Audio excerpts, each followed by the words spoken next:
Craig. Now recording. Hey, Craig. What's up, buddy?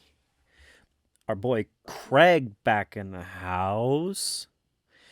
I Yeah, do enjoy Craig. we stand Craig, as they say. All right, Kyle. Never said that.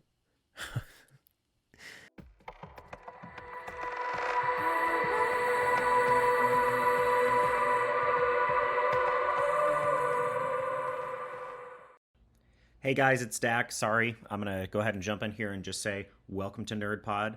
Messed up on the intro just a little bit. I couldn't get it to clip correctly, so here is your behind the scenes. This is me being transparent and saying that I messed up.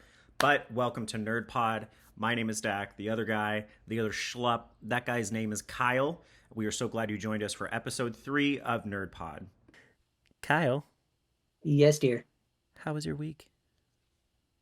Better than last week? Honestly, I've had a crazy 2 weeks. Yeah. Oh, yeah. So let's preempt that. Yes. Okay, so listeners, very sorry. We encountered some issues again between audio, video, and just generically not being super happy, I guess, with the content we created for you guys. Yeah. Just being transparent. So we apologize for the day delay, but it's going to be a little bit different because in a sense, this is like 2 weeks worth of stuff to talk about. But yeah. Well, then, I feel like if we aren't happy with what we're putting out and wouldn't listen to it, why would anyone else? Oh, precisely. Exactly. So if it's delayed, it's delayed, and hopefully at least one person listens to it. So specific people, before I guess we actually do talk about our weeks, specific people I wanted to give some shout outs to. Sure. So Taylor, if you're listening, you were our sole live stream attendee, and thank you for that. I'll be honest with you. What'd you say? I saw him yesterday. Oh. Yeah. Wait, you like seeing people now? Crazy. Yeah. Yeah. But yeah, Taylor, thanks for hanging out with us on YouTube and watching. That was really cool. And yeah, the intro was pretty cool. I liked that. I loved that intro. I know. It's very like Neon Genesis-esque. And I was digging that. It was super cool. And then, of course, I just wanted to give some shout outs to some of my friends who listen to. Thanks for finally. That's passive aggressive. Thank you for joining. I've gotten some great feedback from some of my friends, and that's been really awesome. Kyle, what about you? You got any shout outs to give? That we're 2 episodes in. I have quite a few people that listen to it that have given me great feedback, constructive criticism. Yeah. I know with our first episode, there was a ton of audio stuff. Yeah. But somehow that's still our most listened to thing. Yeah. Not like, I just want to give like a general shout out to literally anyone who's that I've bothered with a text or something, be like, hey, can you listen to this and let me know what you think, even if you hate it. Yeah. A lot of people did get back to me and were like, yeah, I'll continue listening. So it was super cool. Yeah. And then I think just word of mouth is really the only thing that's gonna help us grow at first. So if you want to leave a review or a rating or whatever, that would be awesome. I know we have a few already. Yeah. And without even asking. So thanks to whoever did that. And if you want to give us some of your guys' thoughts, we do have an email account that is accessible. I need to get logged in myself. But it is trustinthepod@gmail.com. We would love to hear your guys' feedback. We would love to get some advice. I've had 2 separate friends, Snips, who we're going to have on the show eventually. She offered some amazing help whenever we are struggling with editing or when we're struggling with specific things that we want to do. She offered to help us. And then my friend Matt, who's also going to be a guest soon, specifically just said that it felt like he was just in a party hanging out with us, like playing video games. And it's actually how Matt and I met him and his fucking Tesla. But that's actually how Matt and I met, was through Destiny. And, through the years now, we've become very good friends just by hanging out in a party and just chatting. And then, of course, he made the mistake of giving me his Snapchat. But yeah, that right there, guys, is exactly what we wanted out of this podcast. And that has driven Kyle and I to both be very passionate about this and really enjoy doing it. Also, shout out to your wife, for giving us the, first off, for lending your bedroom, when she wants to watch shows and stuff, especially when I go on my long-winded tangents. But also, too, it's been awesome kind of giving some of the shit that she's been kind of giving us feedback for. I was kind of weary about, like, what do we say is the reason for the delay? And, her idea of honesty, I think, is the best call there. Yeah. But yeah, love my wife. She's awesome. She is pretty cool. And she has really cool hair. Yeah, she's a natural blue. Yeah. Dude, I want to get blue. What? Oops. I would like to get blue hair so bad. See how those can kind of like combine into something that's inappropriate?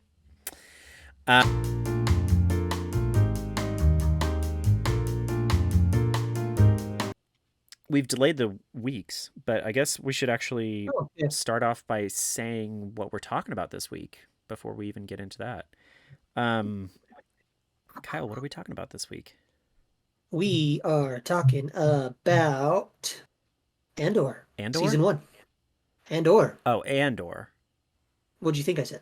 Oh, well, Andor. But like Andor? Yeah. Oh. I wasn't really prepared for that. I thought we were talking about Crash Bandicoot. Ugh. Well, I mean, we could absolutely do that. But all right, so PlayStation 1. Yeah, we're talking about Andor, my favorite show, my favorite Star Wars creation, and my two dads. We're going to talk about our dads later. Yes, I watched that interview this morning. It was ironic. It was like it was meant to be. It filled my heart with joy. It so did. And we'll get into that in a little bit once we get to the Nerd Network news. Because they both like leveled with each other and it was like raw and awesome. But yeah, guys, we're going to talk all about Andor, or since it's Pride Month, we should call like the episode something like Andor, Who Is She Though? My drag queen friends or drag race fan friends would understand that. But yeah, we're going to talk about Andor. And then we're going to talk about some Nerd Network newsies. And then, yeah. So, Kyle. Yeah. How was your week? Oh, yeah, that's how we started this. Yeah. Much better week this week than last week. So we do have to talk about the past 2 weeks. Okay, so 2 weeks ago, I lost my job and broke my phone. And then, not going to say where this job was, but they have a union that was rightfully so trying to get my job back, and that didn't work out. So now I am going to be back in the moving industry as well. Where we met. Where Kyle met Dak, like when Harry met Sally, but not romantic. Not in Seattle. Yeah. Yes. And I'm not Meg Ryan. Not Meg Ryan. I mean, I'm just as pretty and gorgeous, but I'm not Meg Ryan. And then I ordered a new phone today. Lit. So AF. But I haven't. But like, it sucks because like I haven't been able to check my email or Messenger or what have we even anyone sending me little TikToks. Have we just been talking on your watch? I've literally been using speech to text on my watch, which is why I sound like a fucking moron. Except, guys, some of our texts today. No, we're not going down that path yet. Kyle, how was this week? Was this week good? This week was a lot better because, I have a new old job. Yeah. I played some Dungeons and Dragons Tuesday night with my friends back in the Pacific Northwest. There we go. And then this weekend, I am playing Dungeons and Dragons in person. Oh, yeah. Yeah, with the local group, and right? Then, yep. And then Hi, Damon. I know you're listening to this, and I'm jealous that Kyle gets to hang out with you. And my wife is currently out on a movie dinner date with one of her best friends. So it's cool that we got to get her out of the house and away from the kids for a little bit. And I just hung out with the kids all day because it's summer vacation now. Yeah. So it's what movie nice. She going to see? I believe they are seeing Fast 16. Just kidding. I don't remember. Yeah. I don't know, but she told me and I completely spaced, and that's our whole relationship. You can tell you're married. Yep. Well, that's cool. That's better week this week than it was last week. That sounds like. Well, I actually saw the new Spider-Man movie last week as well with a couple of my friends. Oh. And it was super good. Yeah. We'll go on a quick tangent. I was reading that specific, because it was what? Into the Spider-Verse was the first one, right? And then what is this one? This is Across the Spider-Verse. Okay. So I read that the first one, the studio actually anticipated it to do really bad, and then it ended up doing almost better than any of the other Spider-Man creations. It's been called the best Spider-Man movie of all time. And so, what would you attribute that to? Why would you think? What do you think makes it that, though? Because it's critically acclaimed as the best. I think it's just very well written. Yeah. Spider-Man himself is already a relatable character with a tragic backstory. Yeah.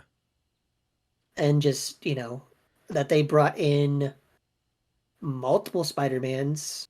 Yeah. I mean, it's more various ethnic backgrounds too. So you get that minority struggle in there as well. Mm-hmm. Even one of the main ones in the second one was Indian. Yeah. Yeah. So and they had punk rock Spider-Man in the new one, and he's British, and that's cool. It's super cool.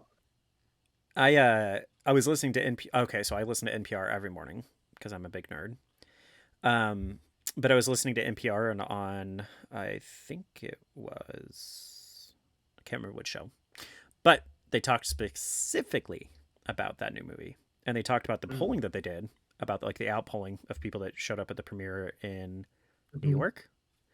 But it was really cool that in that specific movie, some of the things that they got a lot of the feedback from was specifically people of Southeast Asia, that they finally felt represented in a hero movie that wasn't just a Bollywood movie. Well, even really cool. I know they made Gwen Stacy, Spider-Gwen, more of a focus in this one too. Oh. And I didn't hear anyone complaining about they're trying to make the female the lead and all this shit. Everyone loved that movie from what I've heard. I've heard a lot of people, and I agree that it is better than the first one, and the first one is incredible. Yeah. So the animation style is what's really attracting me to it. I need to watch the first one for sure. And I'm sure there's going to be a just in the last game, Spider-Man video game, there's going to be some sort of tie-in with this, because they made where the animation style was put into the game. Oh. At one point as free content. Yeah. That's cool. And then they put in his suit from the movie and stuff like that, and he has a new suit in the second movie, so that'll probably be in the game. And yeah, super cool. Do you think that's going to be an upsell for a cosmetic? I think they'll just put it in for free. Spider-Man's those guys have just been really good at doing stuff like that. They learned their lesson on Avengers, apparently. Mm-hmm. Yeah. Avengers wasn't good until they put Spider-Man in it. So yeah. And they did that for free. Yeah. I think I only played it once. It did really bad and then became free. Yep. That's what I did too. And I liked it. Yeah. Well, that tangent's over. Sorry, guys. My not. week. My 2 weeks. My 2 weeks.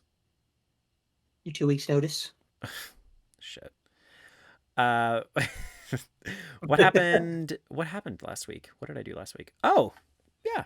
Okay. Went to a surprise party, right? Yeah. It was my best friend's birthday last week, so we had kind of like a birthday weekend, which was good. I don't really get to hang out with Tristan all that often anymore, just because we have like literal opposite schedules. You know, his weekend is during the week, and of course, you know, because you're about to go work in it again. I have no life during the week because moving industry. Can't schedule stuff. Yeah. It's very just hard. I just, you know, it's sad. It's sad because, like, you know, once we became an adults, it's a little bit harder to keep in touch. Or adults, you know, big air quotes. Hold on. I got to sneeze. I'm going to sneeze. I just want to get it over with. Come on. Do it. I'm just going to keep talking, and if I drop out of audio, it's because I sneezed. Anyways, so yeah. So it was a pretty good week. And then, well, it wasn't a horrible week. It wasn't a great week. It was just kind of like one of those mad weeks. But the weekend was really fun. So I got to hang out with Tristan, and then I got to hang out with our friends Alexis and Austin. And then his neighbor came to dinner. Renee's really cute and quirky, and she was a big Star Wars fan, and we sat there and talked about that at dinner, and that was pretty cool. And then we also got to see Mari, my chaotic little bitch. I love her so much. But yeah, we really got to hang out with like Tristan and Alexis and Austin. And Austin, as we've talked about before, Austin's a big Star Wars nerd, and so is Alexis. So it's like cool that we can like just be friends. And you know, I think I mentioned this in the failed last episode. Alexis and I have been friends for 15 years. 15 years. Like, not only does that make me feel old, but that's also just fucking wild. Like, it's just insane. But we also a lot of friendships like that. Yeah, so you had explained that, like, I think it was what, the wedding that you went to back in October. Yeah. It's insane. Getting old is wild, man. But the main event of the evening for Saturday was actually going to see Trixie Mattel, who is my favorite drag queen. Allie, if Allie's listening, it's also Allie's favorite drag queen. Love that bitch. But it was pretty cool. It was like a good opening to Pride. So that was obviously last weekend, the first weekend of June. It was just hilarious. It was fun. It wasn't like her normal like comedy show or like her singing or anything like that. It was mainly just her being a DJ. But it was just cool to kind of like hang out and listen to dance music and just be around a bunch of other gays. Especially, obviously, as you know, when I lived up in the Mountain West, I really didn't go out and do a lot of stuff. I had like 2 friends up there. And even then I had like no gay friends there. So it was really good, like hanging out with like allies and being able to go out and do stuff that's considered like gay without having like protesters and bomb threats and death threats like what we had up in the Mountain West. So that was fun. I mean, that's the dream. I mean, I chose this life, right? Oh yeah. Okay. Whatever. So yeah, and then this week was a pretty good week. Got a lot of stuff done at work. As you know, I worked really late nights. But customers have been a little bit cooler this week. And I had a customer leave like a really, really good review on LinkedIn of all places. And that was just really nice to feel validated and seen. Especially because, as you know, my former employer, I really felt like I had to suppress a lot of my personality and like who I was just to fit the mold for the person that was in charge. And my new boss, is very, I don't know. It's just nice being able to be me. It's nice being able to like just have fun at work and not feel like I'm always like changing.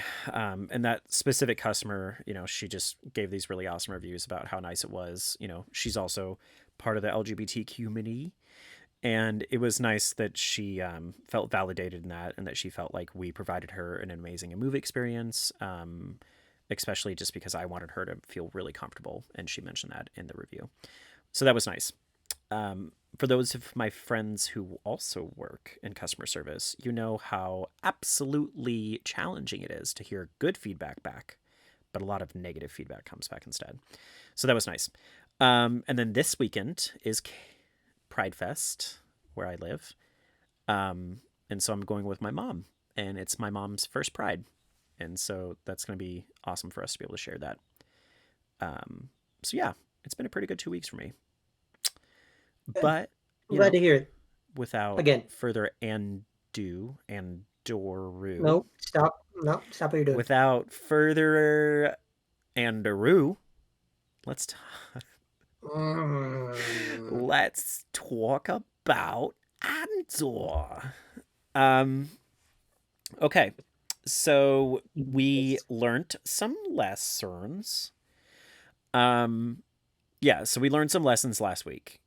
I think what we should do, and I apologize, everybody, I'm needing to look at my cellular tally of whenever I emailed Kyle, because I already forgot.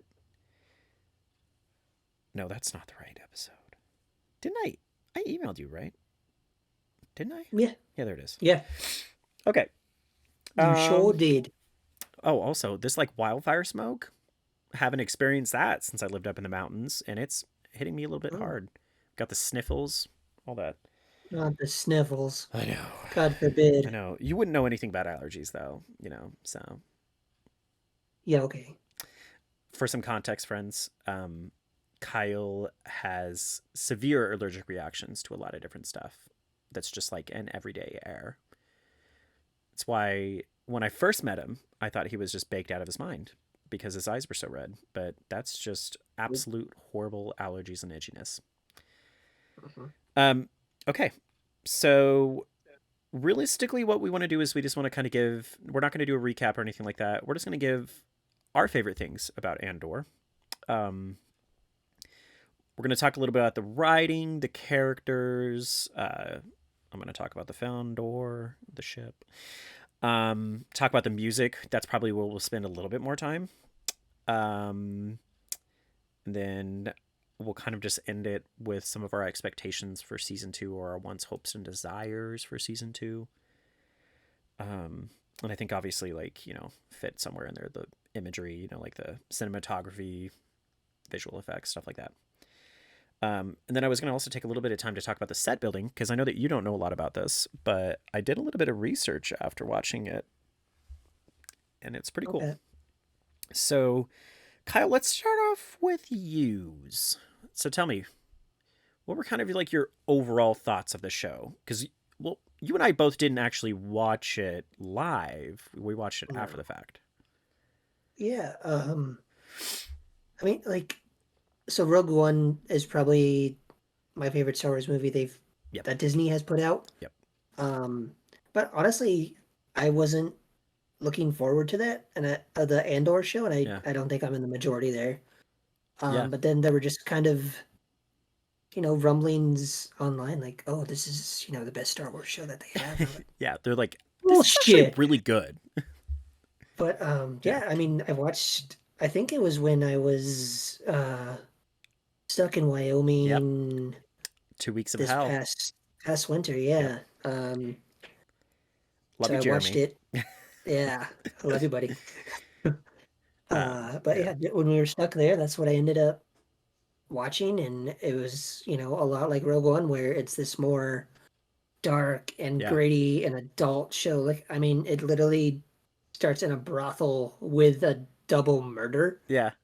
Like you're not gonna find that in The Mandalorian. What are you talking about? That's how episode 2 started. Anakin showed up in a brothel and killed a bunch of kids. That's not accurate. That's Revenge of that's the story plot behind Revenge of the Sith. What are you talking about?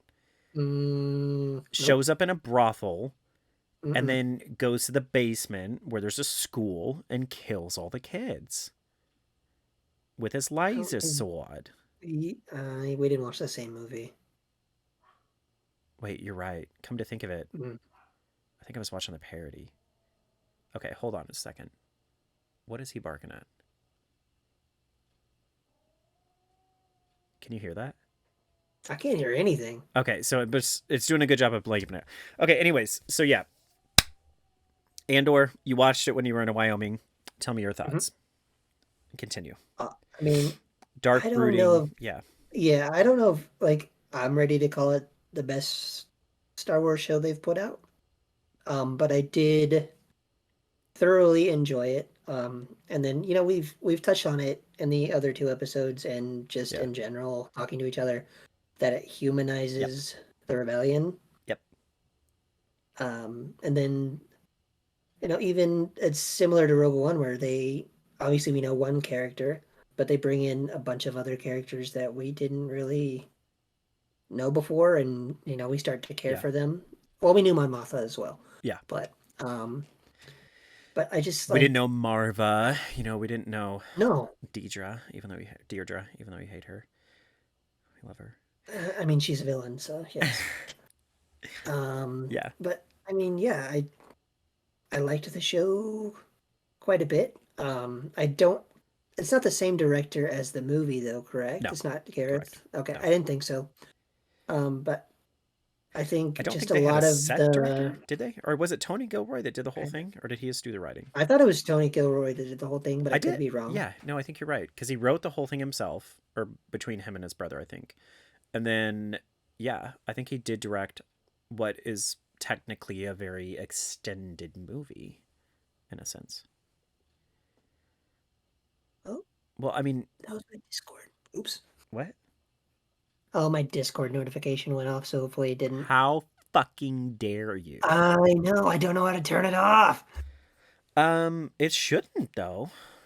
It should not, because you did D&D. Do not disturb. I did not do that. Oh, well, I don't know how. Oh. Kyle doesn't really know how to Discord, guys. No. So yeah. So that's I think you kind of just hit it right there. Hit the nail on the head, preferably. It humanized the resistance movement. It gave us a different, taking away like the big action, taking away like the big like laser swords and space magic. It really did like, we knew how the story is going to end, and I'm kind of, in a sense, also paraphrasing what they said in the interview, but we know that the story's going to end a very specific way.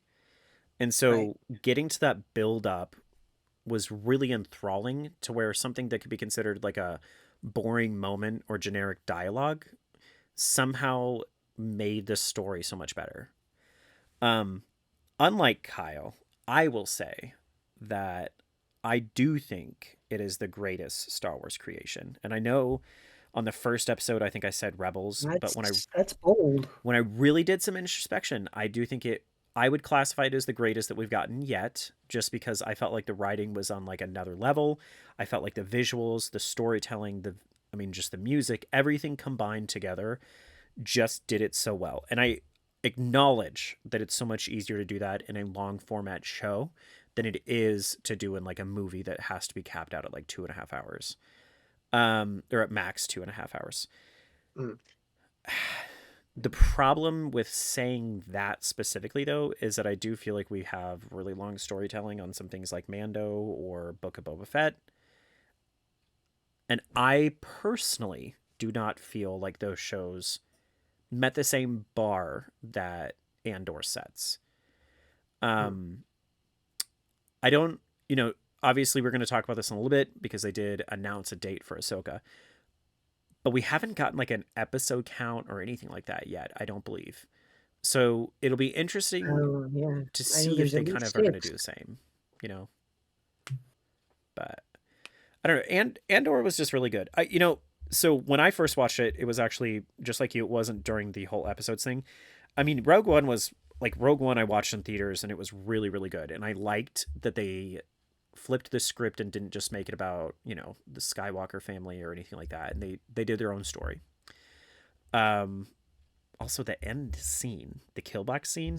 Ooh, Is something rubbing up on your mic? is something rubbing up on my mic?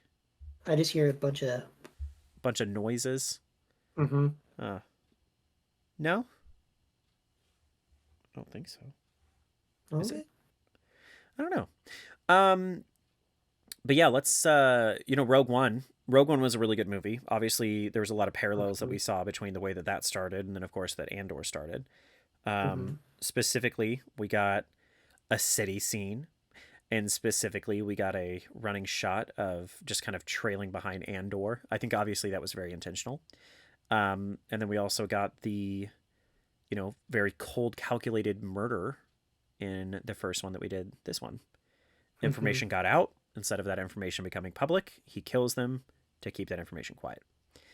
Um, I think overall they did a really good job of kind of giving tiny glimpses further into his backstory, and I felt like that was pretty integral, especially in a lore sense, to kind of explain why he had an accent the way he did. I thought Right. that was really Right. cool, and also just from a generic casting standpoint, I thought that was fucking awesome that they gave that role to Diego Luna, who English is Mm. not his first language, and um, he does have a thicker accent, and I think that that was really cool that they finally kind of let that take front stage in a way that wasn't pantomimey, kind of like what we got with Jar Jar Binks, Mm-hmm. who was I guess redeemed in his character, I Mando. saw an interview with one of the cast members or directors or something, but I guess they legitimately made up a language for the kids to learn for the Oh, flashback scenes. yeah, because they were not speaking like airbrush or Hold on. anything. Sure, you can watch TV. You're okay. Love it, love it so much. Um, yeah, that because I noticed that they weren't really like speaking Arabic or any of the other like Star Wars languages that were kind of already like there. Would that be like Canarian? I think so. I don't Yeah, know. Canary. That's where they're from. I don't know. Yeah, I mean, I feel like that'd be the adjective is Canary. Um, but yeah, I think there was also a lot of really beautiful parallels with what they did with Marva, and then of course what they did with Luthen. So yeah, let's take a little bit of a step away from Cassian. Let's actually just dive into the characters. Mhm. So obviously, Cassian Diego Luna, that was a really good role. That was obviously really awesome to see how he got to that point that we saw him in Rogue One.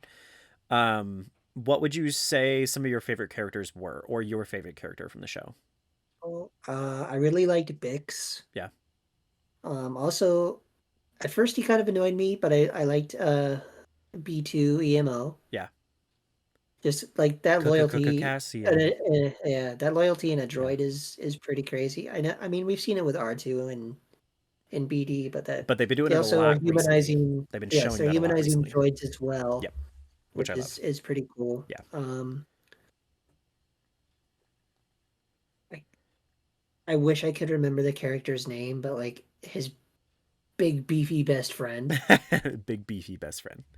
Yeah, I can't Yeah. remember his name, but I thought he was cool. Yeah. Um, The and voice then of reason was kind of his character. yeah, Yeah. and then I mean we kind of touched on it when in our failed kind of recording, but Yeah.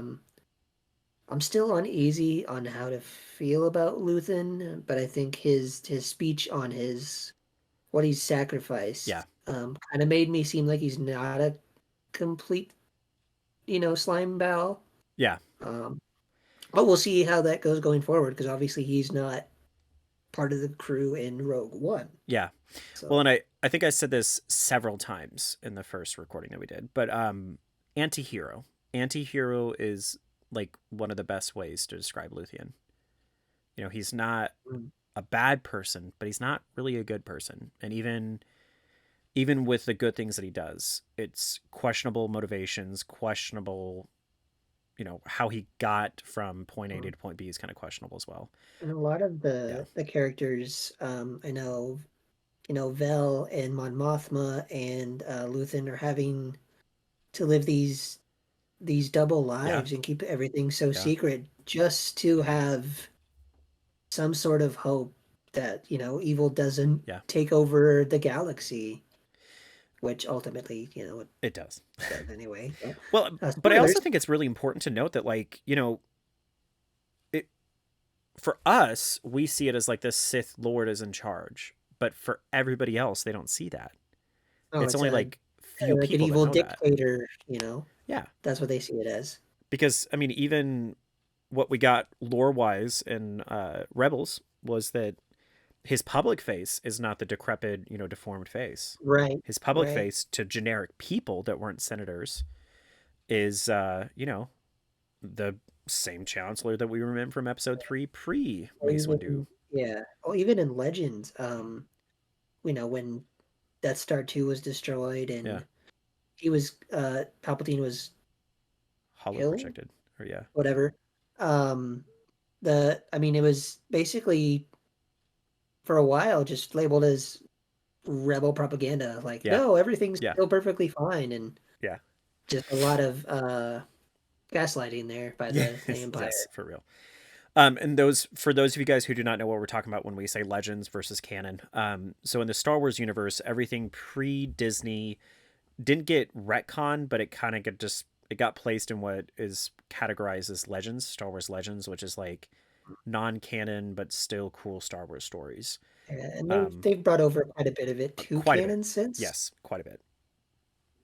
A lot of the High Republic or High Republic era, a lot of the Old Republic era, a lot of that stuff. There's been characters that are based on Legends characters. Like, I think even Andor himself was kind of based off Kyle Katarn. Yes. Yep. So. I can see those parallels. Thrawn's a good example of that, where previously was not retcon, but previously vaulted, as my friends in Destiny would understand, but vaulted material that then kind of got brought back out. And I feel like that's an important delineation, because especially the more we talk about Star Wars stuff, the more we're going to use that term. And so please just understand what we're saying. But yeah, so I thought that was pretty cool. I thought that was cool that they, like you said, they humanized the Resistance, that they actually showed the human element to it. And as Diego said in the most recent interview, that's almost what made people dive more into the story, because it was so much more relatable than any of the other Star Wars content we got, because it's real people doing real things in their real day-to-day lives. No Jedi, no Sith, nothing. Which is, I know that's why a lot of people liked Rebels, even though Rebels had Jedis in it. But it was a little bit more realistic and more a little bit like raw. The fact that we got to see like such a bad side of various characters. And where they didn't do it dirty like they did fucking Hayden Christensen. That's my boy. Yeah. So I would say that I think for myself, some of my favorite characters, obviously Cassian, obviously like you, B, just because I felt like he was just like a really good droid.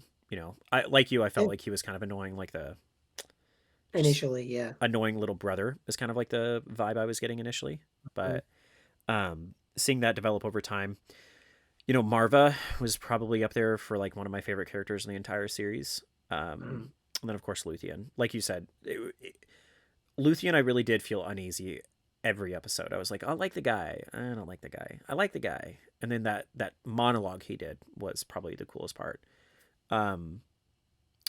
Especially that monologue really makes me think that I still want to hold true to that kind of idea that maybe he's not a Jedi. I think that maybe he just worked in not Rebel intelligence, but Republic intelligence, just based on the stuff that he does, the way he acts, the way he operates is very clandestine. Reminds me a lot of there's this Robert Redford movie from back in the day where he is a CIA agent. Can't remember the name. James Bond. What'd you say? James Bond. Shut up. But there's this like movie from the 70s where it has a lot of that same vibe, where it's like a very dark, brooding character that you want to root for, but you don't fully want to root for.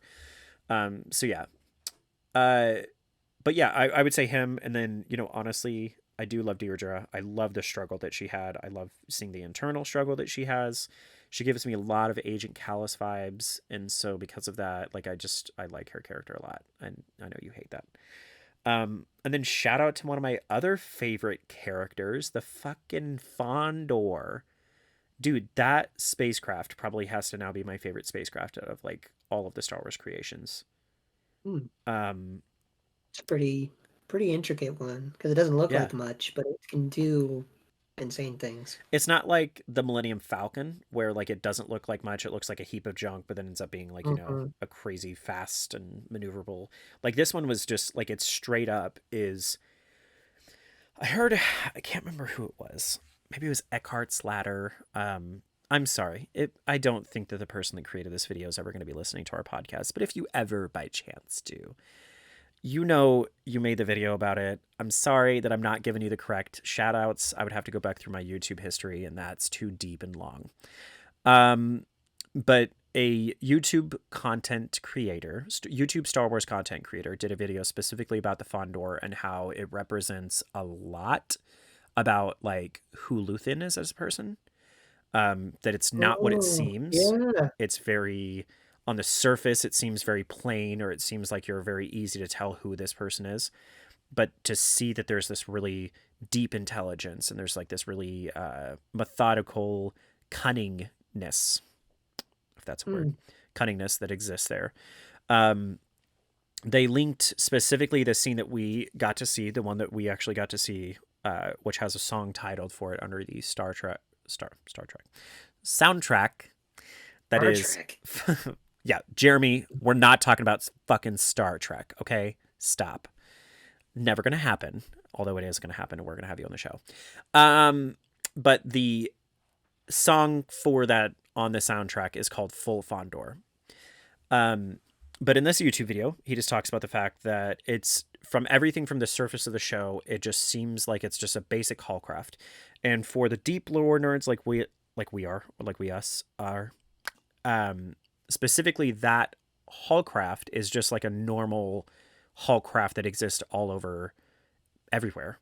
It doesn't. Mm-hmm. I think in actual lore, those Fondor Hallcrafts do not actually have warp drives. They don't actually have like light. They don't have the ability to go to light speed. So the fact that his ship did, is pretty cool. And Cassian calls that out. But for like everyday life, kind of just think of it, people, everyone who's listening, think of it just like a semi truck. So imagine like a semi truck that had weapons that just popped out and had like full countermeasures and had like a very intelligent AI computer. That's just Optimus Prime. I mean, pretty much, yeah. Because even that like one scene where they like go up after he escapes out, my favorite song out of the entire creation. But after they escape out after, the big explosion, all that shit, he just like whistles and that prompts the, Hallcraft to like actually wake up and like prepare to launch, which is pretty cool. We haven't really seen that elsewhere. But I guess realistically it's because like the astromech droid that would control all that is actually just like built into the ship. But yeah, it's a heavily modified ship. It has like full countermeasures. It has weapons. It has a fully integrated AI. It's just fucking awesome. And in that scene, they have the Cantwell class, arrestor cruiser, catches him, gets him into the tractor beam. He just builds up the countermeasures and then unleashes like a volley of like, kinetic, shots, which we haven't really seen kinetic weapons in Star Wars, which was cool. And then the minute that tractor beam broke down and those, TIE fighters, the air wings started chasing after him, just like flew off. That whole scene, I think, caps out like 30 something seconds or like 40 something seconds, maybe, or maybe 50 something seconds. I don't know. It's all underneath a minute from start to finish. And I think the way they showed it in the show, I believe that it is actually just that's how much time it took for him to like go from being under arrest to destroying, for the most part, the Cantwell, Star Destroyer, and then, or the Arrestor Cruiser, sorry, destroying 4 TIE fighters and then escaping, like all like that. And I thought that was just fucking cool. But yeah, I love the fucking Fondor. I love that scene. Yeah, like the parallel between him and the ship. Yeah. I never even picked up on that. That is genius. Yeah. From the outside, he's like a eccentric art dealer for the better part. Technically like, old relics, stuff like that. But I mean, that's kind of what an art dealer is. That's what he is. Yeah. Yeah. And then same thing with the show, or the spacecraft is just a generic semi-truck, better part, right? I don't know. It's fucking cool. And also, that lends me to believe that maybe he is intelligence of some category, just because nobody, I just could Joe Schmo see would have that that show. being, yeah, I could see that being a thing. It would, I think, like, not necessarily having a Jedi or Force sensitive person would Yeah. ruin it. Yeah. If that's a reveal, Yeah. but I think like just having them be normal people is where I'd like to end up. You know, not everyone has Yep. to be a a Jedi or whatever But I also think to that's do something. why. I think that's why I don't think he's Force sensitive. Because nobody else in the show is. Everyone else in the show is just normal ass people. Mhm. You know. But I will throw out there the worst character in Andor. yeah. The worst character in pretty much anything he's in. Saw Gerrera. Hate him. Yep. Not a fan. Fucking hate the Fucks up guy. everything. You know, between him and Cyril, those are two of my least favorite Star Wars characters. Actually, no. What was the what was that douchebag that was part of the Umbaran campaign in Clone Wars? The Jedi. I can't remember what his name was. I can't remember. But he was that douchebag that like the face is there, but I yeah. can't recall. Yeah. Because, well, for those of you guys who are listening who don't know, what I'm talking about is the guy who like straight up just disrespected his clones and like got a bunch of his clones killed in this battle because he just kind of viewed them as expendable. And the fact that we Is he the one that like battled them against each other, or is that yeah. someone else? Yeah, he turned them Okay. against each Yeah, I other know because they exactly were who you're starting to like talking resist about. it, and yeah. Yeah. Um, Got what he deserved. honestly, because what he did to Tups was not okay. But yeah, so I definitely agree with that.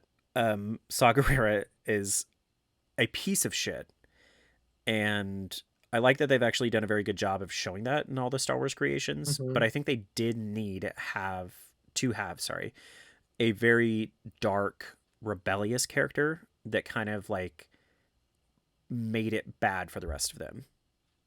And specifically, you know, in Rebels and in Rogue One, Mon Mothma does a very good job of like being the voice of reason per se, and like just saying, yeah, we want to rebel, but we don't want to be like him. Almost to a fault, I would say, because especially in Rebels, you get to see that where, you know, she does a lot of actions that she could have done better, and her whole reason behind it was just because she was trying to be peaceful and not like Saw Gerrera. And I kind of like that we only got a tiny middle glance. ground. Yeah, the middle ground. That's a pretty good way of saying it. Also, let's talk about Marva. She was Harry Potter's aunt, which was cool to see her Yeah, again. my wife pointed that out, and I was like, bullshit. And then I Yeah. went on IMDb. It's like, oh, well, now Surely she's a enough. character I actually enjoy. Yeah. Well, I mean, Very her character likable. was just awesome throughout the whole thing. Well, her speech at the end. Yeah. Yeah. I think Cassian knew what he was going to do at that point. Yeah. But I think that really set into motion, like, okay, we can definitely fight the Empire in this tiny little town if we can do it. Yeah. Why can't everyone else, you know? Well, I mean, technically, the people of Ferrix already did at one point, you know. I think it was immediate post-Republic era Empire. Just because I feel like the shots that we got as part of his flashback showed, like, Stage 1 clone trooper armor. But they technically did repel. I remember that being in the story, that they repelled the original Empire, and then the Empire came back. But I think she also just represented the unifying force. You know, she represented the voice of reason for Cassian and like the good side of the devil and whatever on the shoulder. But you know, she also just represented. I think she just represented the voice of the people, and I thought that was really cool.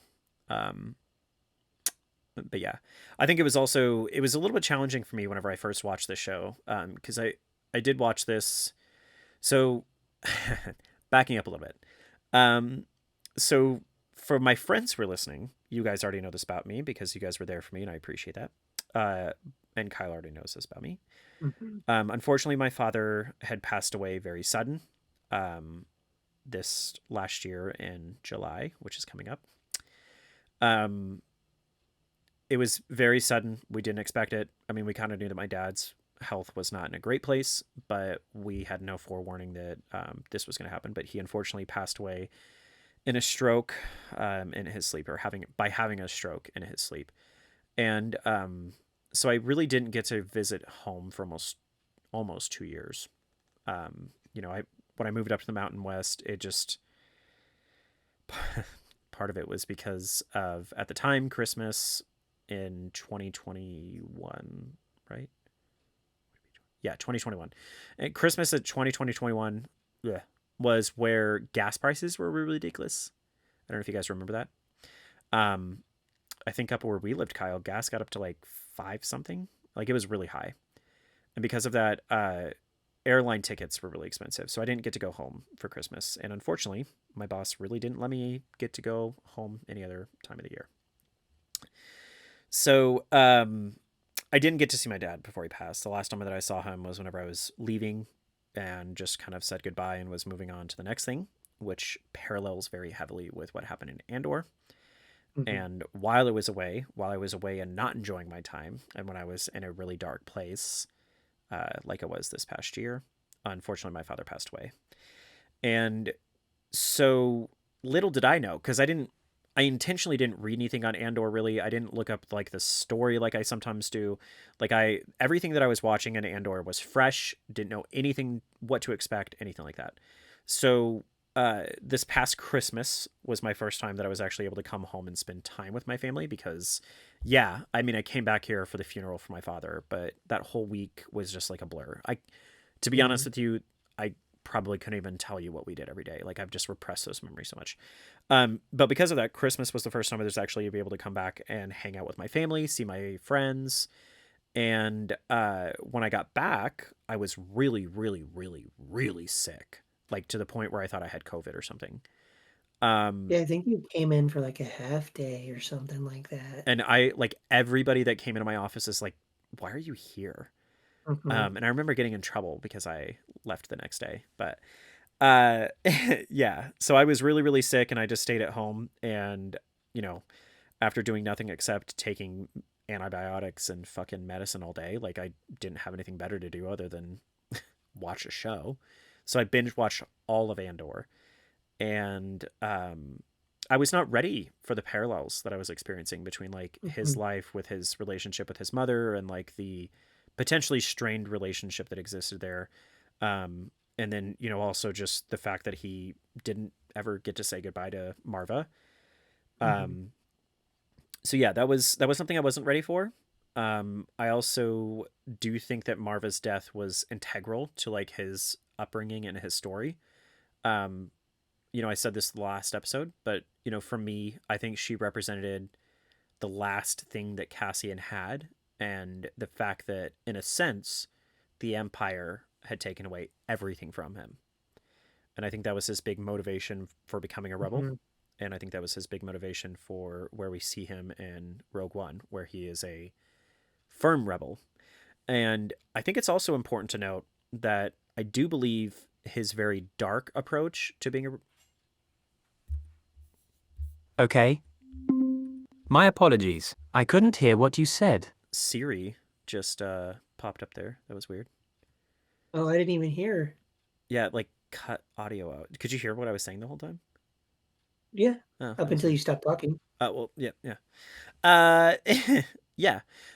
So anyways, yeah, so I think that Luthien's character also does a very good job of like training him up in like the sense of the darkness that he brings to like the rebellious approach. He's not like the Princess Leia's that we get to see, the Han Solos, whatever else we get to see. But yeah, I think that Marva was just she just did so fucking good with the acting. Like, her character was really well written, but she just did such a good job with like the mom role, who also was so firm and such a staunch believer in the rebellion that would come, and just, in my belief, a believer of like true democracy. But yeah, I think that's kind of it for my characters. It's not to say that I didn't like any of the other characters. I fucking hated Cyril. Cyril was just creepy, and I didn't like how much Yeah, he was just gaslighting. very date rape vibes. Yeah, yeah, very creepy, Like, very creepy. yeah, yeah.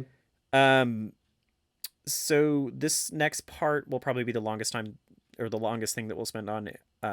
We've already spent a long time on Music. this, but music. Yep.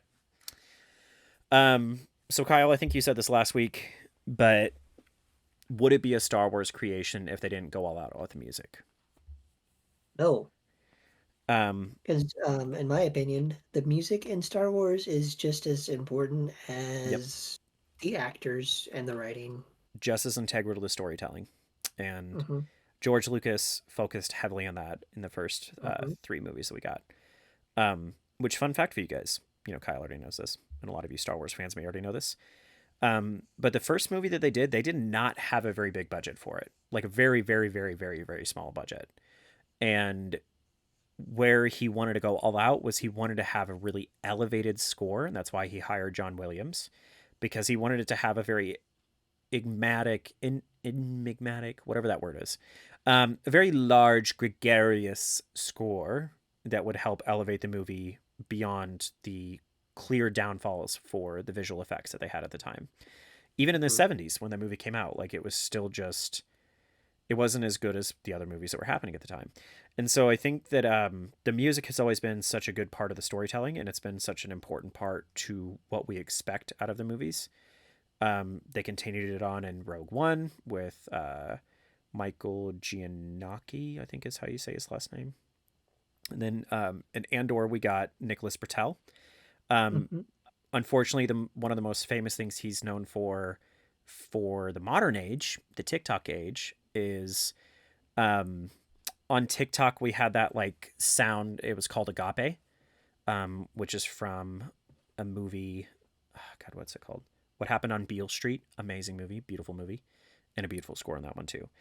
But what Nicholas Britell does a really good job with is creating layers in his music and creating really complex layers Mm-hmm. between what he's doing to show auditorily what we're seeing visually. And I think the fact that, one, we got new themes every single week out of the Andor theme was And it really fucking kept awesome. building to a big crescendo every Yep. week. Yep. And it also was cool that specific sound was going to be almost like a preview of what we were to expect out of the episode. Was pretty cool as well. And the fact that they also brought sounds from the themes that they played in that episode into that first theme was really cool. Mm-hmm. But some specific things that we saw kind of repeated over and over again was what we will call the Marva suite in a sense. That string melody that he always brought back in for Marva and Andor, or the emotional side of Andor. I think in the 3rd episode is where it like really was cemented to me that like, yeah, this is some good shit. Was the scene where they did the parallels between where he was going with Luthen and where he had come with Marva. Oh my God, did I bawl my eyes out during that scene? Partially because of the music. The way that I'd like to kind of describe the songs that we got. So there was 2 specific songs I think that for me stood out the most in the show. Actually 3. I'll say 3 specific songs that stood out for me the most in the show. The first one was in the first volume. So the soundtrack's breaking down into 3 different volumes. So the first volume covered episode 1 through 4. The specific song that really stood out to me was called the Past and Present Suite, or Past/Present Suite. That one, the way I'd like to describe kind of the way it ends with the strings, because they do a really good job of like having strings interlude in there, showing like one scene from the other. But it's the specific scene where when they're escaping off of Kenari, Marva looks back and says, Marva, like they're on the ship, taking him to the ship, trying to just, her and Clem are fighting, saying, Clem's like, no, we shouldn't take him. She's like, no, I'm going to. She's just being a badass bitch, love her. And so then she takes Cassian onto the ship. They take off. And there's a specific scene when he is finally getting off the planet that he had been, that he grew up on. He was in the sky for the first time. It's just beautiful. I mean, the sunlight comes in, and it's when Marva turns around and looks at him. There's just a specific melody that plays on that last little bit. And the best way for me to describe it is almost like it's just like a parent's love. And I think that was very intentional. And I think Nicholas Britell did a very good job of showing that, just the true love that Marva had for Andor, or for Cassian, sorry.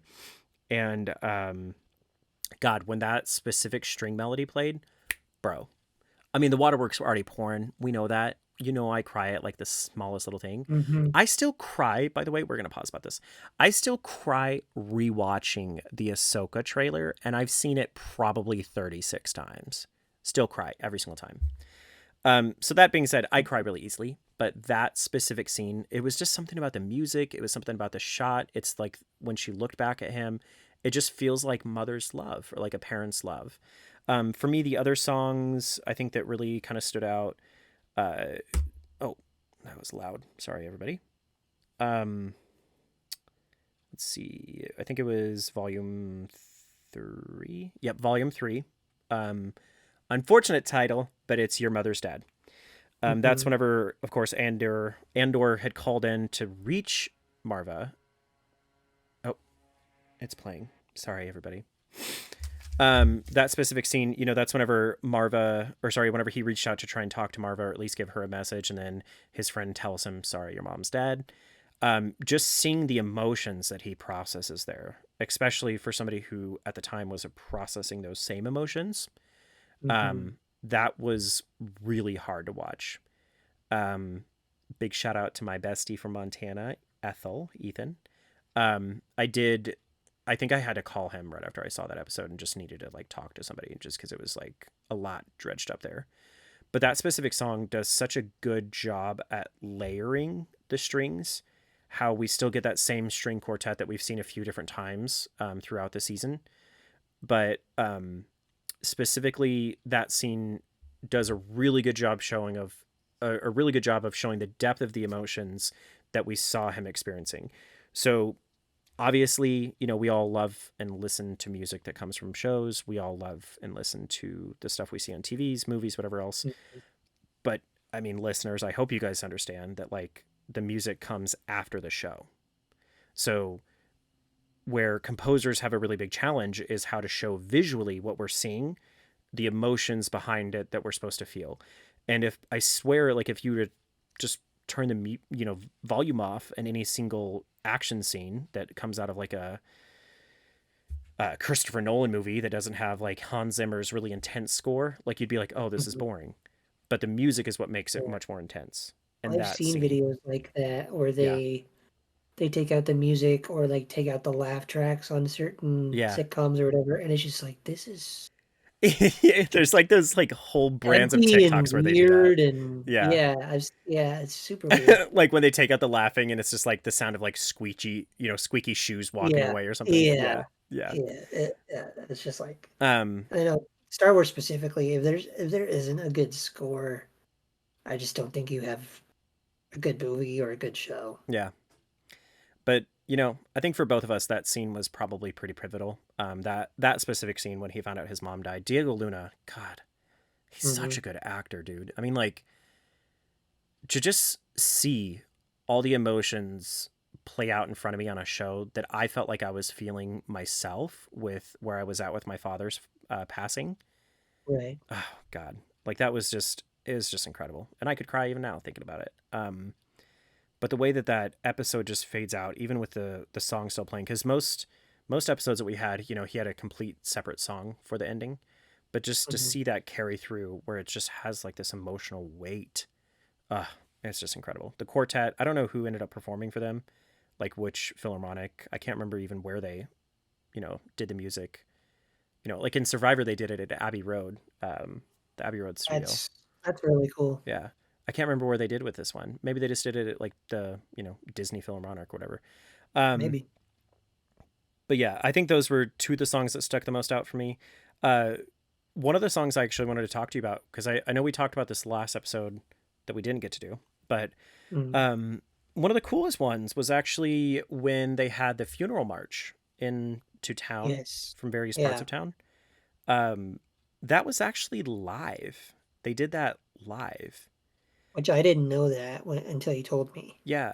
So the set, which we'll talk about in just a second, but the set was live built. This was like Tony wanted real authenticity throughout this entire series. And so Tony was intentional about making sure that they had a real set, a very touchable, tangible set that they could interact with, that they could be a part of. And in this very large set that they created in like some random field in England, they built literally the whole town that we really get to see in Ferrix, minus, like the very far off parts, but like the hotel, Rick's Road, all of that was real. And so in this specific scene, they have to have live marching bands come from like 3 or 4 different parts of this big city set and join together in this area. And I think it starts with just like 4 or 5 trumpets. Yeah. And then just turned into this whole big thing. Yeah, it just like slowly adds the layers of like different parts of a band. And that specific scene, they obviously did that live. That's really hard to coordinate. And, our listeners who were in high school band or college band or whatever else, like, how hard it is even just to get everyone to do everything when you're on a field or when you're just marching together and you're all together. So imagine like the logistics of trying to make sure that everything linked up together when you're all in different spots. And then of course, that did a really good job of showing the emotions of the Ferrix people. It was very raw and real. And especially the fact that the recordings were not recorded in a studio before they went out and, filmed this all. It gave this element of realism. And I felt like it really made a rustic, real people that we got to see in Ferrix. When they all joined together, and then, of course, they did that chant, Stone and Sky. Oh, that also sent me. And then when BD Lake does his thing, oh my God, I'm going to start crying. When BD does his, or not BD, sorry. When B does his thing, where, especially because of how close he was to Marva, because Marva was his, his owner. And just the fact that I think they were also show the emotions of everyone joining together in their love for Marva and what she represented to the people of Ferrix and what she represented to the story. When he just sits in the middle and he does like his little turn thing and he's just like seeing everyone celebrate Marva's life. You also get to see Biggs, who's in the hotel down the street, which is like, still under captive. She joins in on the Stone and Sky. It was just incredible. And she's like lost her marbles at that point. Yep. And is still able to kind of be a part of it. And especially whenever she's listened to the eulogy and she's like, when she leans up against the window. Oh, God. That's such a good thing. So, yeah. What are your thoughts? Because I need to take a break. Oh. I mean, I pretty much agree. I honestly didn't know the names of any of the songs. I didn't go too into the soundtrack. I did, girl. Obviously. But I mean, it's scored very, very well to where I think it's at like a John Williams-esque level. Like without like the enigmatic, orchestral and kind of thing. Heard George Lucas kind of allude to the music as like, it's weaving in and out of poetry. Yeah. Because it all kind of comes back in and ties together everything and just moves the story forward and makes you feel what those characters are feeling, not just visually, but audioly. I don't know the word there. Sonically. Yeah, I think you've touched on it quite a bit, but they definitely hit the mark with the score. And even like I'm definitely going to be listening to the score a lot more after this, just to because I don't rewatch a lot of shows really, unless it's like a comfort thing. I do. But I probably won't rewatch Andor. I did and will. Not that it wasn't great. Yeah. I just don't rewatch things a lot. Yeah. But I'll definitely have like, you know, some of the more peaceful songs if I'm going to sleep or just want to chill and write stuff or whatever. Like I'll have it on in the background and can probably be taken back to the specific scenes it was written for sure. Yeah. It just, to me, that's what elevates Star Wars above other like sci-fi creations that we get. You know, so we'll talk about this in a little bit, you know, kind of end out the episode, but you recently finished Rebels.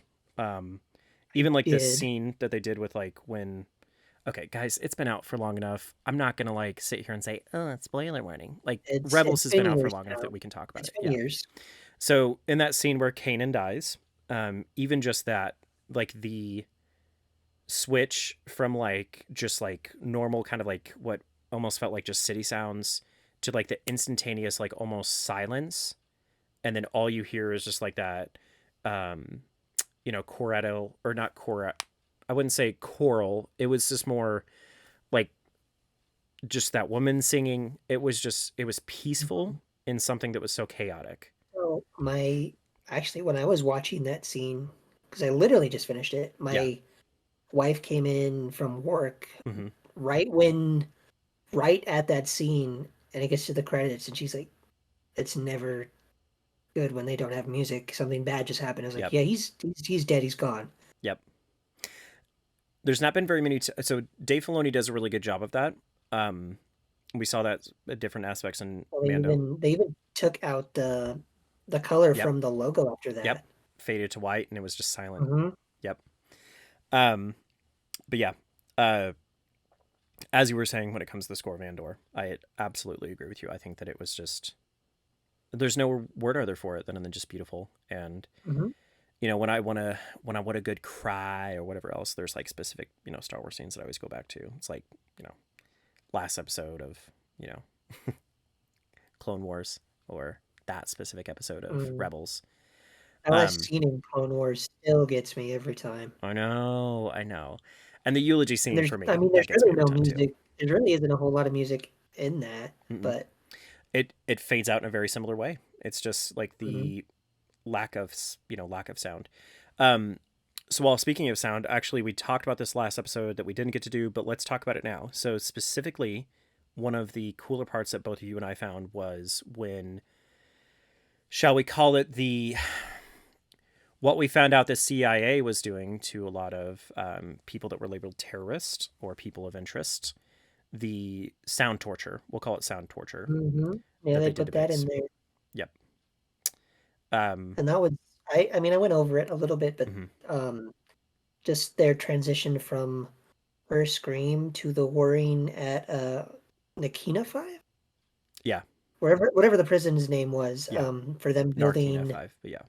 Narkina, okay. Yeah. Sorry, can you guys tell that I'm a big fucking Andor nerd? To them building the Death Star parts, which ironic twist of fate there for Cassian, definitely. Yeah. I just thought that was very well edited and thought out. And just well, even there they cut out the sound. They cut out the sound, and all you see is just her breathing, and then like the transition from just like her being resistant to sheer terror. Like that would be hard for me to act. I mean, like imagine just somebody just being like, okay, act out like you're now scared. Yeah. But and that's a scene that's definitely stuck with me just because of how kind of different it was. I was like, oh shit, okay. And that's kind of like, I think that's why I kind of hate Deirdre, as she was the main kind of antagonist at that point and was just a total douche. And I was just like, okay, you're fucking evil. Like, there's no... Yeah. For me, there's no... I'm not going to disagree with you. Not rebuttal, but like it's redemption. It's hard to justify her actions. But, yeah. You know, I can't disagree with you on that, but I mean, we saw similar things with like Agent Callus and Rebels, where, you know, Rebels was definitely still marketed towards kids. Like... Yeah. So it can be done. You are correct. But I think she might be too evil. If I'm wrong, I'm wrong. I think Cyril's too evil. He's just too fucking creepy. Yeah, he's obsessive and obsessive is a good term. Yeah. Yeah. But yeah, that specific scene too was just incredible. Just the fact that she did such a good job of just showing sheer terror based on that. And it's sad that a lot of that is actually grounded in reality as to what, we found out the CIA was doing for a lot of years, Yep. So, okay, so moving on, let's kind of move on because we want to definitely keep this. We're wanting to kind of get back into like structure of episodes, not wanting to get it past like about an hour and a half. So kind of moving on, we talked about the writing, we talked about the music, we talked about the characters. Let's talk about the set really quick. So not very many people knew this while watching Andor, but a lot of the shows that we've gotten recently, specifically Obi-Wan, Book of Boba Fett, and Mando, instead of relying so heavily on green screen, which Hayden Christensen talks about in the most recent interview that they did. But it's hard for them to act and feel really authentic in their acting when all you're doing is blue screen work. And so what they've started doing, the new technology, is actually to have just a big ass, very high definition, full wrapping kind of TV screen around the environment that you're in. Disney, it's like a full ass studio size. And when I say studio, I'm not talking about like, oh, studio, like huge. It's like fucking huge, like airport hangar huge. But what gives it the edge is that it does create natural light effects off of like your surrounding and off of your environment that blue screen just can't really easily recreate. Andor, I think, only used that in space scenes, like, but they didn't use it really anywhere else. I think most of it was they built actual sets and were at very actual specific places. locations. Yeah. Like Eldani. There was a little of that in Obi-Wan, but not a whole lot. It's not as much. They did rely a little bit. I can't remember what that fucking technology is called. God, that's gonna bother me now. I've seen the behind the scenes in Mando. I know exactly what you're talking about. Yeah. To anyone who hasn't seen that, there is some making of the Mandalorian, and they show exactly what we're talking about. And it's very, very cool. It's very cool just to see how they do that. And it just makes it more interactable. But with Andor, they did live shoots in most different places. A lot of it was shot in the UK. But like Aldani, for example, I think was entirely shot in Scotland. And so they were able to just interact in the environment. They were able to have it feel rustic and have it feel real. But Ferrex was where Tony Gilroy went all out. And so like I was saying earlier, they literally built pretty much a city. And because that was so interweaved, like the set was so interweaved into the story, it just created this like elevated world that we really didn't get to see in other areas. Like, even in like the prequels where we did get to see a lot more of like various alien species interacting with people in various ways, this one, it just felt more tangible and real. Like there's just something that's different with, having, real life sets that we get to like see everything with. And then especially, with the music, with everything else that they did, like it just created a more realistic environment. And because it felt more realistic, it felt more relatable. I don't even want to know what it cost budget wise for them to create that, but and they got the Disney money. So. Yeah, they got that big sugar daddy Disney money. It was actually it was filmed in the same place that they did a lot of the Resistance base scenes for the first sequel trilogy, right? Yeah. It's a specific former Air Force base in. I don't even want to have an episode where we talk about those, honestly, but I'm sure we'll get there. We'll have to eventually get there, man. Yeah. But yeah, go ahead. What were you gonna say? So I was just gonna kind of ask. We kind of know where season 2 is gonna end. We know that's gonna be the end of it. But what are some kind of plot points you are hoping? So for the listeners, tell them really quick though. Like what? Right. Yeah. So it has been announced that season 2 of Andor, which is another 12 episodes. Ends, awesome. I think, 3 to 5 days before the start of Rogue One. Yeah. So I mean, I know we touched on it a little bit. It kind of sucks that it's only 2 seasons, and I don't know how they're gonna get to that point because at this point it's 5 years before Rogue One already. So I don't know, but yes. Wait. Yeah. Yeah. Yes. Yes. Yes. So it's 5 years literally taking before. place at the exact same time that like Rebels is taking place then. Mm-hmm. Okay. So yeah. So speaking specifically on that, I don't know if they're just going to end it after 2 seasons though. Because this has gotten a lot of media attention and this has gotten a lot of people into Star Wars again. Mm. And so I wonder if they're just going to end it with like showing, like, since they're doing, we can't do flashbacks now, right? So now maybe it's just going to be like flash forwards? Or do we think it's just going to hardline end? Rogue One is a flash forward. You're a so flash what's the forward. point of doing? You don't know what I am. I know you got allergies. Yeah. So yeah, my expectations. I've already seen some of the set photos.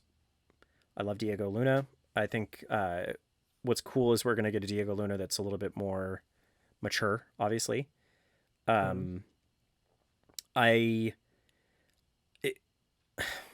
I really hope that Tony Gilroy has like full creative control over it, like he did with Andor, or the first season. Sorry.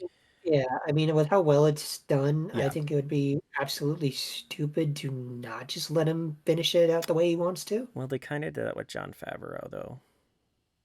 You know, that's kind of what they did with Mando, which that's why it makes me nervous, you know, because love it or hate it, season 3 of Mando went a different direction. And I just hope that they don't do that with Andor. Obviously really excited to see what they do with the music. Obviously really excited to see what they do now that they know that that's a really popular show and that that's going to be something that people really want. So I know that they're going to dump way more money into it. I probably am most excited to see where we land with some of these characters. I want to know more about Luthen, so I hope that they dive more into that. I want to know more. I want to see where the Mon Mothma story goes as well.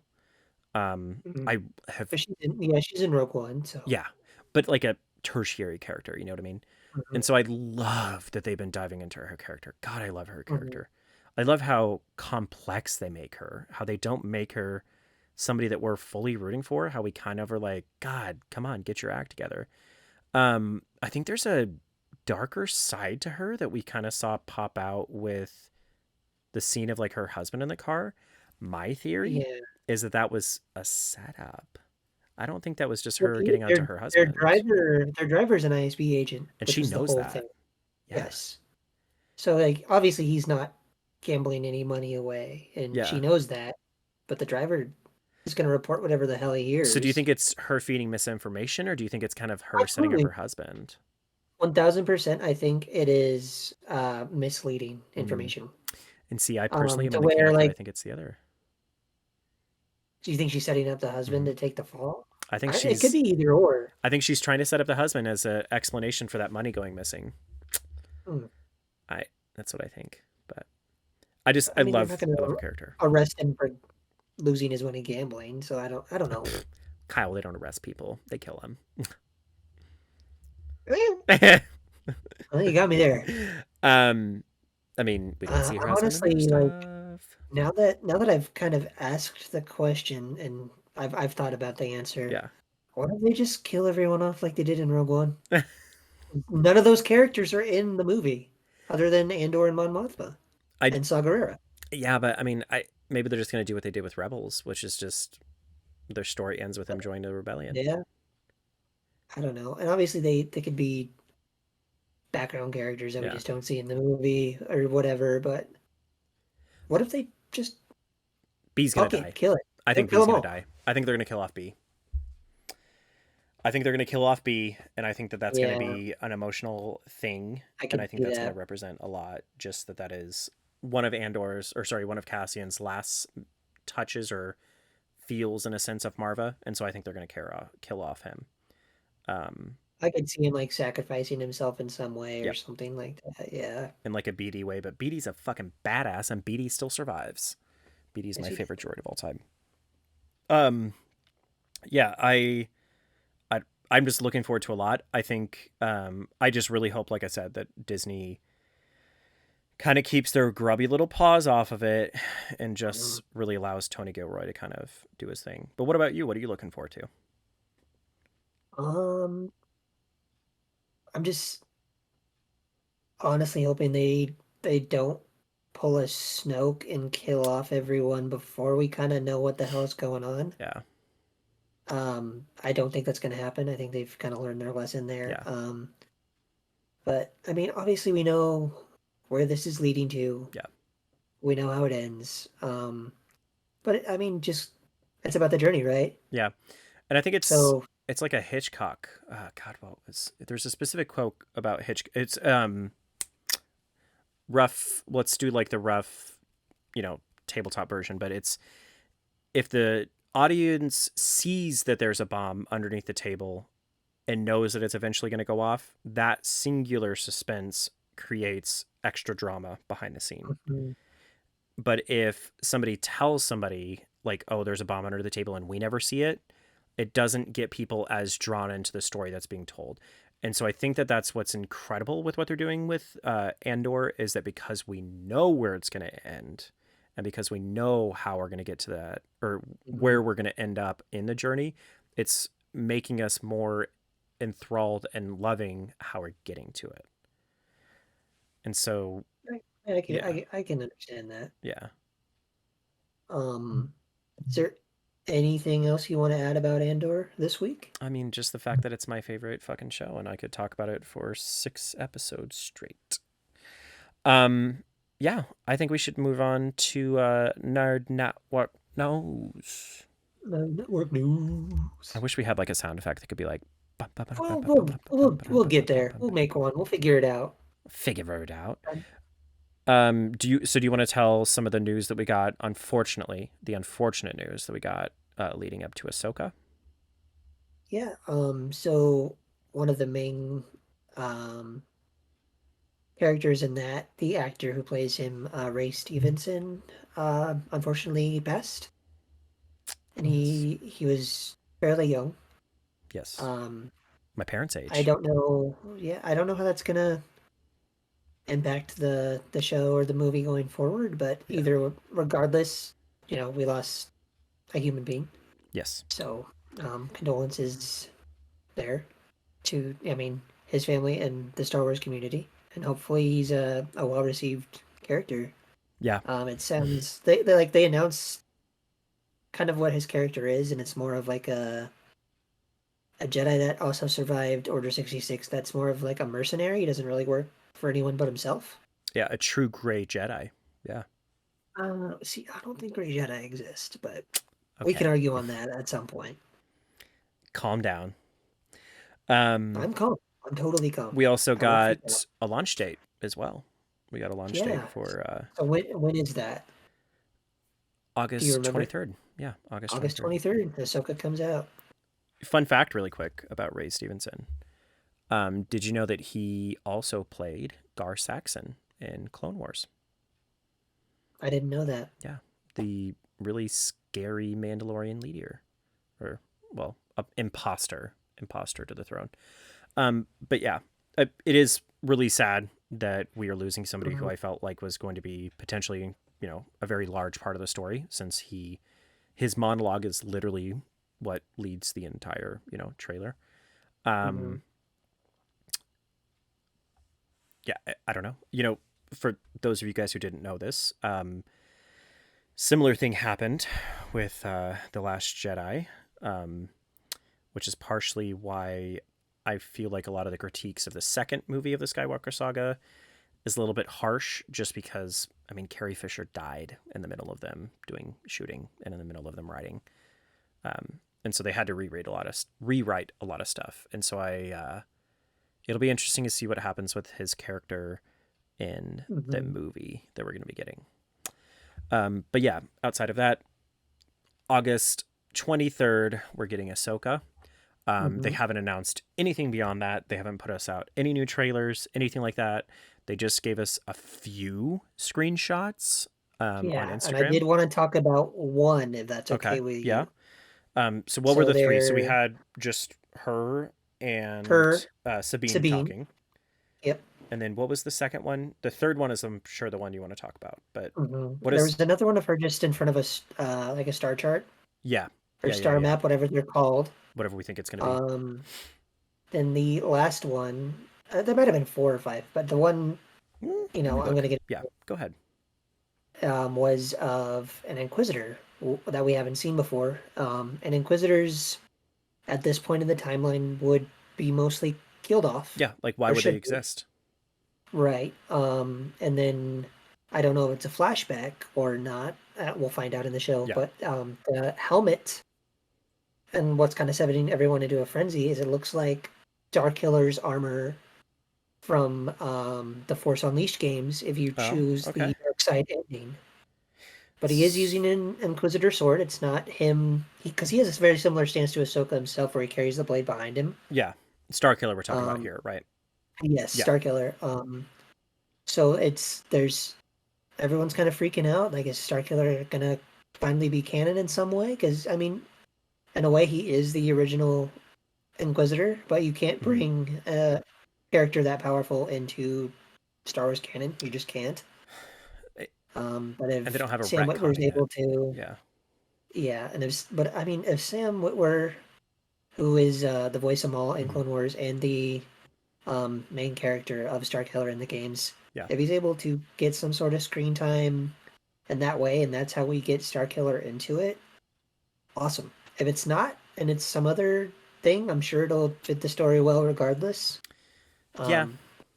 Starkiller's one of my favorite characters in Star Wars, so I'm kind of jazzed about it. I'm not gonna get my hopes up too much, but it's a cool little thing. So I would say, in contrast to you, I don't personally believe that it's Starkiller. Who I think it actually is what, eighth brother, ninth brother, something like that. I could see that. Remember in Rebels, that scene where her, Maul, Kanan, and Ezra are all fighting the 3 Inquisitors. All we see is him trying to escape away using his weird fucking helicopter lightsaber thing that I still hate. Yeah. I've seen people say it could be him too. And that's what I think it is. And the armor looks very similar to what we saw in Rebels. And it would kind of make sense that he would come back and try and kill her the way that. But who's to say? Yeah. That the 8th brother isn't Galen Merrick Starkiller? Yeah. I mean, we don't know. Maybe. Yeah. I struggle to see how they would be able to bring him back in with retconning a lot of the stuff, like the fact that he fucking tore down an entire Star Destroyer. Yeah. He'd have to be completely different. Yeah. I just think it might, if it is, which I kind of doubt too, it'd be like a nice little. It would just be nice. It would be nice. Nod to people that played the games, I think, and giving Sam Witwer some much deserved live action screen recognition. Time. Yeah.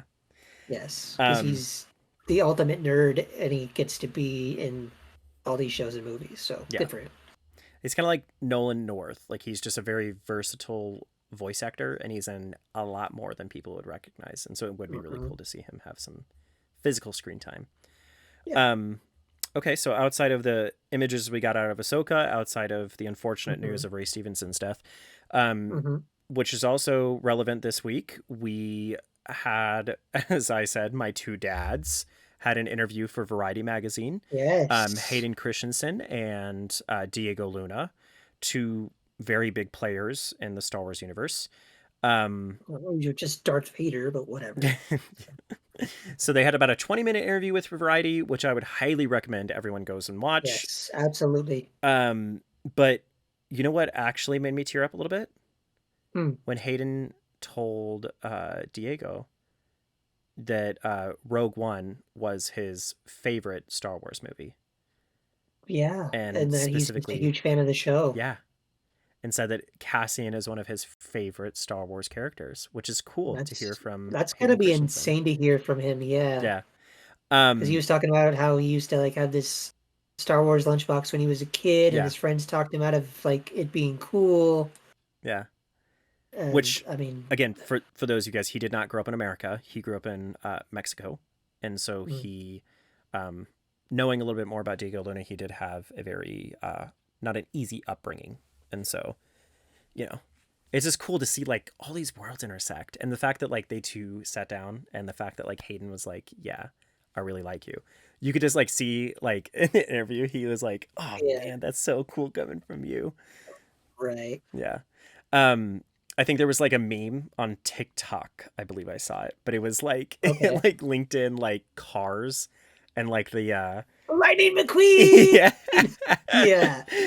I died laughing. I think one of my friends Lucas sent that to me. And I died laughing. I am just so happy that Hayden's finally getting like praise for the prequels, because I thought like Revenge of the Sith is one of my favorite Star Wars movies. I thought he was wonderful. I don't want to talk about Attack of the Clones because it's awful, but Revenge of the Sith, Hayden was on point, incredible, did more than he was probably asked to do. Yeah, and I'm glad he got to come back and play that role. He definitely deserves it. All the praise in the world. And so I don't know if you saw this, but he is an official character. Like he's listed for Ahsoka. Yeah. At various points. Yep. So I'm excited to see what they do with that. I don't know if that's... Well, it'd have to be just flashbacks because Vader's gone. So I'm assuming there's going to be some traumatic flashbacks there for sure. What if we get a live action version of them saying goodbye to each other? How cool would that be? I would probably bawl your eyes out. Yeah. You know, I will be crying. Yeah.